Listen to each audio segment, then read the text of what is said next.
जोशीमठ धंस रहा है। 603 मकानों में खतरनाक दरारें आ चुकी हैं। 68 परिवारों को हटाया जा चुका है। 350 मीटर की पट्टी में कुल करीब 1.5 वर्ग किलोमीटर का इलाका खतरनाक घोषित किया जा चुका है। एसडीआरएफ और एनडीआरएफ की टीमें तैयार हैं। थोड़ी देर पहले सीएम पुष्कर सिंह धामी ने एनडीएमए और उत्तराखंड आपदा प्रबंधन प्राधिकरण की बड़ी बैठक की है। उधर केंद्र सरकार भी हालात पर अपनी नजर बनाए हुए है। केंद्रीय जल शक्ति और गृह मंत्रालय की टीम जोशीमठ जा रही है। इसके पहले जोशीमठ और आसपास हर तरह के निर्माण पर रोक लगा दी गई है, लेकिन हर गुजरते दिन के साथ यह आपदा और बड़ी होती जा रही है। इस बीच केंद्रीय मंत्री रह चुकी उमा भारती ने एक बड़ा बयान दिया है। उमा भारती ने कहा है कि जोशीमठ आपदा के लिए पावर माफिया जिम्मेदार है। उधर एक्सपर्ट की टीम ने शुरुआती मुआयने में जो आशंका जताई है, उसमें एनटीपीसी के टनल निर्माण के कारण को भी खारिज नहीं किया गया है। उधर जोशीमठ में लोग नाराज हैं। हर रोज कुछ लोग प्रदर्शन कर रहे हैं। इन सबके बीच कांग्रेस ने जोशीमठ आपदा को राष्ट्रीय आपदा घोषित करने की मांग की है और जोशीमठ के लोगों को मुआवजा देकर दूसरी जगह बसाने की मांग भी रखी है।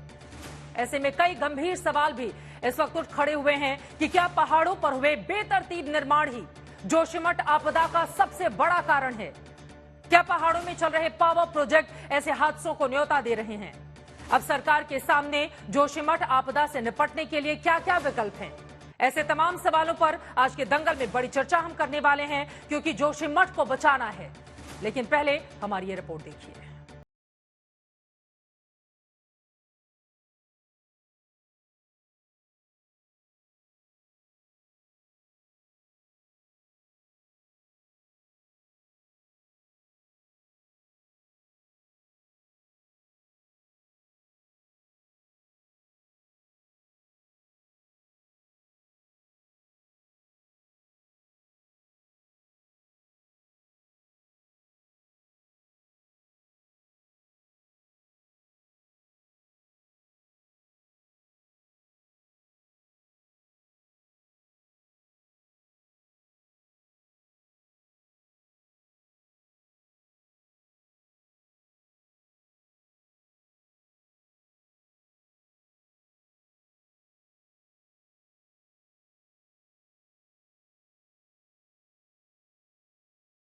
इस वक्त जर्जर देख रहे हैं, जिसको जहां हाथ लगाए वहीं पे मकान का टुकड़ा गिरना शुरू हो जाता है।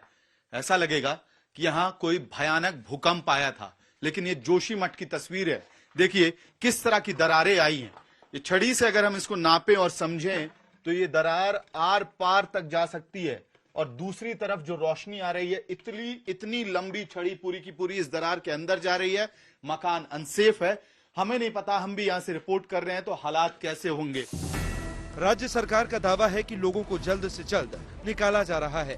विपक्ष का कहना है कि हालात चिंताजनक हैं। जो खतरे की जद में आने वाले 68 मकान थे, उन सभी को शिफ्ट किया गया है। और जो एक जोन बना है 600 मकानों से अधिक का, उनको भी वहां से सुरक्षित स्थानों पर ले जाने की कार्रवाई गतिमान है। और माननीय प्रधानमंत्री जी भी लगातार इसकी समीक्षा कर रहे हैं। स्थिति बहुत चिंताजनक है, विस्फोटक स्थिति तक चिंताजनक है। किसी समय भी सारा ढांचा कोलैप्स कर सकता है। प्रकृति चेतावनी दे रही है और हम उस चेतावनी के अनुरूप आचरण नहीं कर रहे हैं। एक ही तरीका है कि जोशीमठ को दूसरी जगह बसाया जाए, नया जोशीमठ बनाया जाए और पुराने जोशीमठ का ट्रीटमेंट किया जाए। विपक्ष सुझाव दे रहा है कि पूरे जोशीमठ को हटाकर अब दूसरी जगह बसाया जाए। हरीश रावत के सुझावों के मुताबिक लोगों को जल्द से जल्द निकाला जाए। उसके अलावा एनटीपीसी की ओर से बनाई जा रही सुरंग का निर्माण बंद किया जाए। 4 धाम यात्रा को लेकर जो निर्माण हो रहे हैं उन्हें भी बंद किया जाए। जोशीमठ आपदा को राष्ट्रीय आपदा घोषित किया जाए और प्रभावित परिवारों को बद्रीनाथ केदारनाथ की तरह मुआवजा भी दिया जाए। ऐसी ही मांगों को लेकर सुप्रीम कोर्ट में भी एक अर्जी दी गई है, जिस पर 10 जनवरी को सुनवाई हो सकती है। जब ये प्रोजेक्ट शुरू हुआ था, Tapovan Vishnughat hydro electric power project, तब एनटीपीसी ने आश्वासन दिया था एग्रीमेंट में कि हम सभी जोशीमठ के निवासियों का इंश्योरेंस रखेंगे और कोई ऐसी आपदा आने पर हम उनको प्रोटेक्ट करेंगे। लेकिन वो अभी तक नहीं हुआ। वो भी डिमांड हमने इस रिट पिटीशन में की है। जोशीमठ की धंसती जमीन को देखकर पूरा देश चिंतित है। साधु संत तो 9 दिनों का विशेष यज्ञ तक करने वाले हैं। लेकिन इस बीच नमामि गंगे प्रोजेक्ट की केंद्रीय मंत्री रह चुकी उमा भारती ने एक बड़ा बयान दिया है। इस देश को 3 माफिया हैं जो दैत्य की तरह निगले जा रहे हैं। एक खनन माफिया, एक शराब माफिया और एक ये पावर जनरेशन का माफिया सामने आ गया है जो लो हैंगिंग फ्रूट पकड़ता है।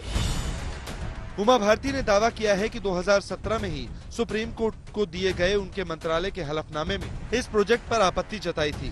तब पीएमओ ने भी उत्तराखंड के अधिकारियों की बैठक में फटकार लगाई थी। आज हालात ये है कि जिस चमोली जिले के जोशीमठ के धंसने का खतरा बढ़ा है, उस उत्तराखंड के चमोली जिले की 7 नदियों पर बांध बनाकर परियोजनाएं चालू की गई हैं।